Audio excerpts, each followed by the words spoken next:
بقول لكم ايه يا بنات؟ المايك الجديد باين ولا ايه؟ الصرف باين. اوكي، النهارده الفيديو عن تجربتي في الولاده القيصريه. زي ما انتم عارفين انا ولدت مرتين قيصريتين. الولاده او يوم الولاده هو يوم صعب، وانتي هتبقي خايفه وهتبقي قلقانه وهتبقي مرعوبه. ولو دي مش الولاده الاولانيه، دي التانية، انتي فاكره بقى ان انتي عندك خبره، لا تبقي مرعوبه اكتر.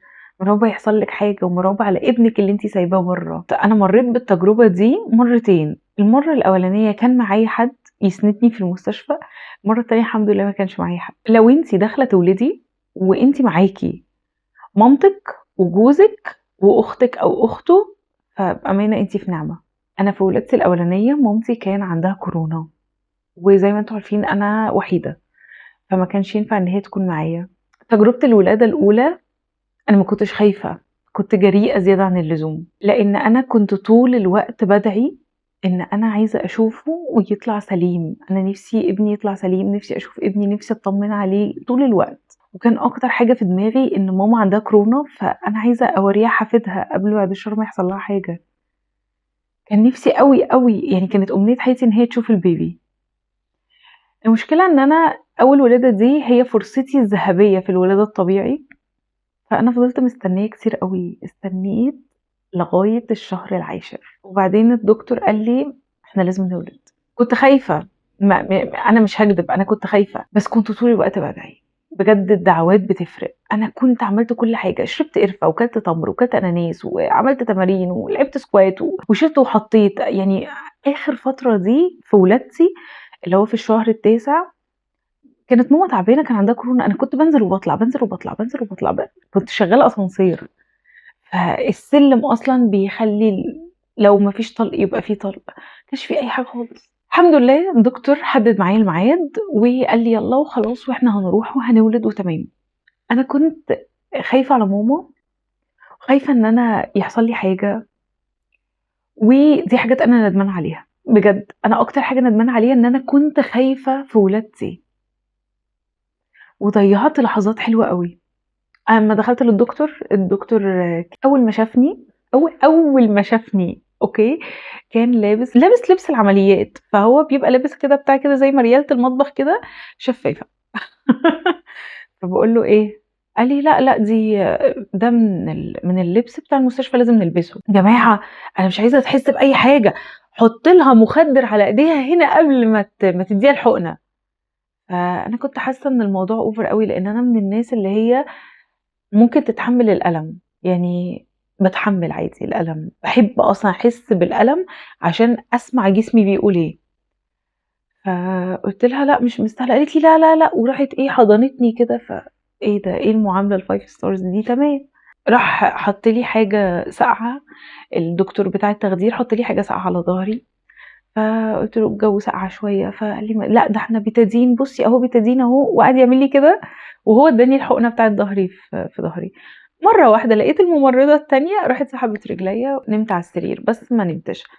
فالدكتور قال لي مريم تحبي تنامي؟ قلت له لا احب اتفرج. فراح قال لي ماشي اتفرج. دي بقى راح اعمل ايه؟ راح جاب ملاية كده، ملاية كبيرة ماشي، وراح ايه رافعها من هنا لفوق. فرحت انا قلت يا دكتور، فانا بكلمه فهو ايه عمال يبص لي كده، يا دكتور عمال يبص لي كده. فرحت قلت له انا مخنوقه ومش قادره استحمل الملايه دي، شيلها. راح الدكتور قال لي متاكده؟ قلت له اه. راح قال لي اكيد؟ قلت له ايوه شيل شيل.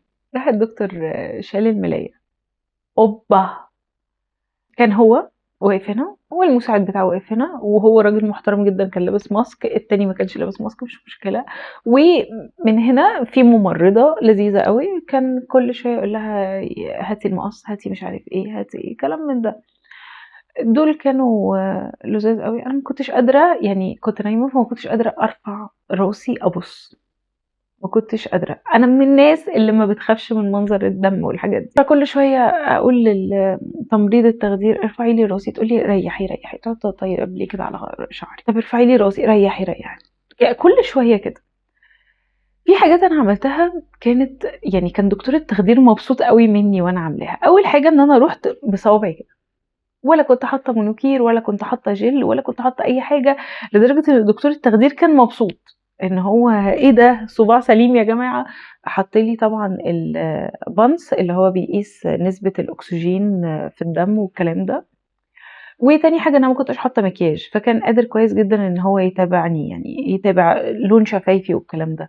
فلو أنتِ هتولدي ما تحطيش روج ما تعمليش acrylic أو تحطي fake nails أو أي حاجة. المهم الدكتور فضل موجود جنبي وأنا سامعاهم وهُم بيتكلموا وسامعاهم وهُم بيقفّلوا وكل حاجة. كان في بقى أحلى لقطة، أحلى لقطة اللي أنا مستحيل كنت أفوّتها، اللقطة اللي أنا لقيت ابني الدكتور مطلّعه كده من رجليه وسحبه لفوق. دي أعظم لحظات حياتي. لأ هي الأعظم بجد. حاجة أنا إيه ده! يعني كان طالع لونه أزرق كُلّه وما بيعيّطش وفي حبل ومش شايفة باقي الحبل فين والدكتور رافعه كده. كان مشهد يعني أنا لغاية دلوقتي أنا مش عارفة إزاي ممكن حد يسمح لنفسه إن هو ينام ويفوّت اللحظة دي. وبعدين قُلت له هاته، هاته. أنا طبعًا هُم رابطين إيديّا كده عشان ما اتحركش. فقُلت له هاته. فقال لي هنوديه لدكتور الأطفال وبعدين نجيبه. قُلت له لأ هاته. قال لي حاضر يا مريم بس نقطع الحبل السري. فأنا مش سامعاه، مش سامعة هو بيتكلم في إيه أصلًا الدكتور. رُحت فاكة إيدي ورُحت ماسكة الولد، ماسكة راسه. فراح الدكتور شاف المنظر الهبل اللي أنا عملته ده. طبعًا يعني سمعت زعيق لدكتور التخدير أو لحد، يعني في حد اتهان ما أعرفش مين. راح قال لي حاضر، حاضر وراح إيه، حاطّه على وشّي هنا، يعني حاطّه كده فوق وشّي كده. وبعدين راح جه دكتور الأطفال خَده وبعدين راح قال لي ممكن آخده أطمن عليه وبعدين أرجّعه لِك. قُلت له ماشي. طبعًا كان دكتور التخدير خَد إيدي في ثانية ربطها تاني وبعدين قعد يقول لي: "هو إحنا ينفع إن إحنا نفُك إيدينا كده؟" طبعًا دي مصيبة، اللي أنا عملته ده كارثة. في حد يفُك إيده المربوطة أو يحرّك أصلًا إيديه وهو بطنه مفتوحة، يعني أنا بطني هنا مفتوحة وفي ناس شغّالة فيها وفي حاجات ماسكاها زي مشابك. إزاي فكيت إيدي وافرض كنت حطيت إيدي هنا أو إيدي اتخبطت غلط.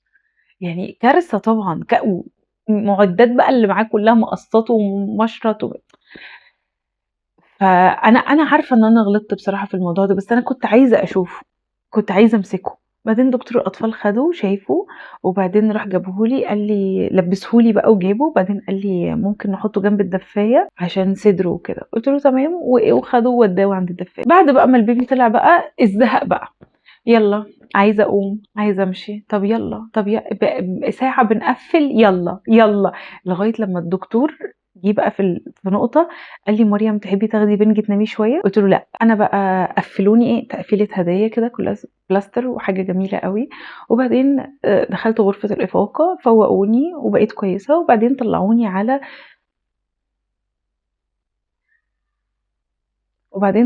على الغرفة بتاعتي.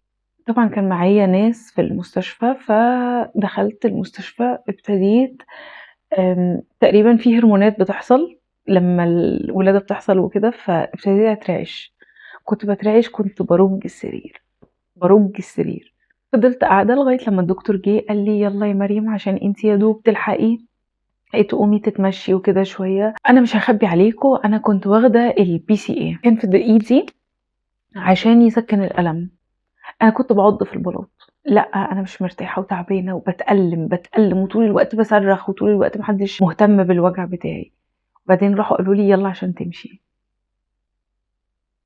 أول قومة على الأرض كارثة، أول كُحّة مصيبة، أول عطسة. يعني ربنا يجعلهم في ميزان حسناتنا بأمانة، بأمانة. الموضوع بيعدّي بجد. الولادة ما كانتش صعبة. لو إحنا حسبنا اللحظات اللي أنا عِشتها في الولادة مع اللحظات الألم اللي كانت في الولادة، فاللحظات اللي أنا عِشتها دي كانت أقوى بكتير. تجربة أول مرّة أعيشها. شُفت روحي وهي طالعة من بطني، شُفت قلبي طالع. أنا شُفت قلبي بجد وهو بيطلع، حد أنا مستنياه بقى لي 9 شهور، وقبليها أنا كان نِفْسي إن أنا يبقى عندي baby من وأنا طفلة أصلًا وأنا كان نِفْسي في baby ألعب بيه، جه الوقت إن ده خلاص بقى بتاعي وأنا شايفاه وهو طالع من بطني، دي كانت أحلى لحظة في حياتي، أحلى لحظة بلا استثناء. أنا ممكن أولد كل يوم، أنا ما حسيتش بوجع وأنا داخلة العمليات، ما كانش المفروض إن أنا أتوتر، كان المفروض إن أنا أتدلّع، كان المفروض إن أنا أريلاكس، كان المفروض إن أنا أعمل كده أقعد أعمل كده مساج، أتفرّج على فيديوز، كان المفروض إن أنا أدلّع نفسي، دي غلطاتي اللي أنا غلطتها، أنا كنت متوترة زيادة عن اللزوم، اللحظة اللي ابني طلع فيها دي أحلى لحظة في الحياة، وبعد كده بقى يبتدي الألم، من هنا يبتدي الألم، من بعد ما قفّلنا وبعد ما طلعنا وبعد ما الدكتور مشي وجات لِك بقى التمريض بقى شالوكِ بقى، يالّا يا ماما عشان تستحمي، يالّا يا ماما عشان تمشي، يالّا يا ماما عشان تاكلي زبادي، يالّا عشان تشربي ينسون، الكلام ده، ده في ألم. طيب الألم ده قد إيه؟ 6 ساعات، لو أنتِ والدة قيصري 6 ساعات، 6 ساعات ألم وهيعدّوا، بالطول، بالعرض، بالعض، بالصريخ، بالزعيق، ما فيش حاجة هتتحل، هُم 6 ساعات هتتحمّليهم وربنا يكرمِك.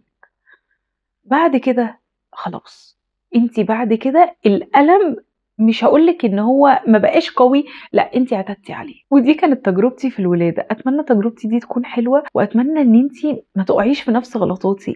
اوعي، اوعي، اوعي تكوني خايفة وأنتِ داخلة تولدي، اوعي تكوني قلقانة، سلِّمي دايمًا أمرِك لربنا، قولي له يا رب أنت اللي رزقتني بالبيبي ده جوّه بطني، وأنت اللي كبّرته، وأنت اللي هتجيبه لي سليم، وأنت اللي هتخلّي بالك منّي. أتمنى تكون تجربتي دي عجبتِك، وأتمنى أنتِ كمان تمُرّي بتجربة أحسن من تجربتي.